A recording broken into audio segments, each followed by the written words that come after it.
లైఫ్‌లో బ్యాలెన్స్ అనేది చాలా ఇంపార్టెంట్. సో, మనం క్రికెట్‌లో చూసుకున్నా కూడా బ్యాటింగ్, బౌలింగ్ సరిగ్గా లేకపోతే ఏ మ్యాచ్ కూడా గెలవలేం. అలాగే టైమ్‌ని, మనీని బ్యాలెన్స్డ్‌గా ఉంచుకోకపోతే మనం లైఫ్‌లో హ్యాపీగా ఉండలేం. ఈ సోదంతా ఎందుకు చెప్తున్నాను అనుకుంటున్నారా? సో, డేటా సైన్స్‌లో కూడా మనకు బ్యాలెన్స్ అనేది చాలా ఇంపార్టెంట్.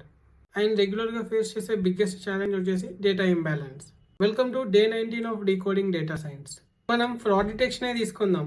99% ఆఫ్ ట్రాన్సాక్షన్స్ అన్ని కూడా నార్మల్‌గా ఉంటాయి. 1% ట్రాన్సాక్షన్స్ ఫ్రాడ్ ఉంటాయి. మెడికల్ డేటాలో 95% అన్నీ కూడా మనకు హెల్తీ కేసెసే ఉంటాయి. ఓన్లీ 5% మాత్రమే డిసీజ్‌కి రిలేటెడ్ కేసెస్ ఉంటాయి. ఈ ఇంబాలెన్స్ డేటాని మనం ఎలా హ్యాండిల్ చేయాలి? సో, మనకు కొన్ని టెక్నిక్స్ అయితే ఉన్నాయి. సో, అందులో వన్ ఆఫ్ ద టెక్నిక్ స్మోట్. ఒక ఇంబాలెన్స్ డేటా సెట్ అయితే తీసుకుందాం. సో, క్యాన్సర్ ఉన్న వాళ్ళు 100 అండ్ హెల్తీ పీపుల్ వచ్చేసి 1000. సో, ఇది మనకు ప్రాపర్ ఇంబాలెన్స్డ్ డేటా. సో, అసలు ఇంబాలెన్స్డ్ అని ఎలా చెప్తున్నా అంటే ఏదైనా ఒక డేటాని బ్యాలెన్స్డ్ అని ఎప్పుడు అంటామంటే ఈక్వల్ ప్రపోర్షన్‌లో ఉండాలి. లైక్ 50%, 50% కేస్ లాగా. సో, ఇక్కడ మనకు అలా లేదు. ఒకటేమో 100 ఉంటే ఇంకోటి 1000 ఉంది. సో, అందుకని చెప్పేసి నేను ఇంబాలెన్స్డ్ డేటా అంటున్నా. స్మోట్ అల్గోరిథంని సింపుల్‌గా చెప్పాలంటే ఫస్ట్ మైనారిటీ క్లాస్ శాంపిల్స్‌ని చూస్ చేస్తది. సెకండ్ నియరెస్ట్ నైబర్స్‌ని కనెక్ట్ చేస్తది. థర్డ్ కొత్త సింథటిక్ శాంపిల్స్‌ని క్రియేట్ చేస్తది. సో, ఇది high level overview.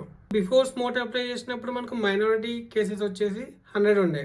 After applying స్మోట్ మనకు మైనారిటీ క్లాసెస్ వచ్చేసి 1000 అయినాయి. సో, ఇప్పుడు మనకు cancer cases 1000, healthy cases 1000. So, ఇది మనకి ఈక్వల్ ప్రపోర్షన్‌గా ఉంది. సో, ఇది మనకు బ్యాలెన్స్డ్ డేటా కింద కన్వర్ట్ అయింది.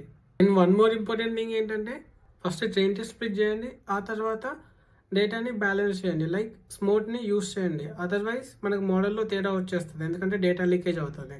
అలాగే లైక్ కొట్టకపోతే లైక్ కొట్టండి. ఈ వీడియో ఇంకా చాలా మందికి రీచ్ అవ్వాలంటే ఏదో ఒకటి కామెంట్ చేసేయండి.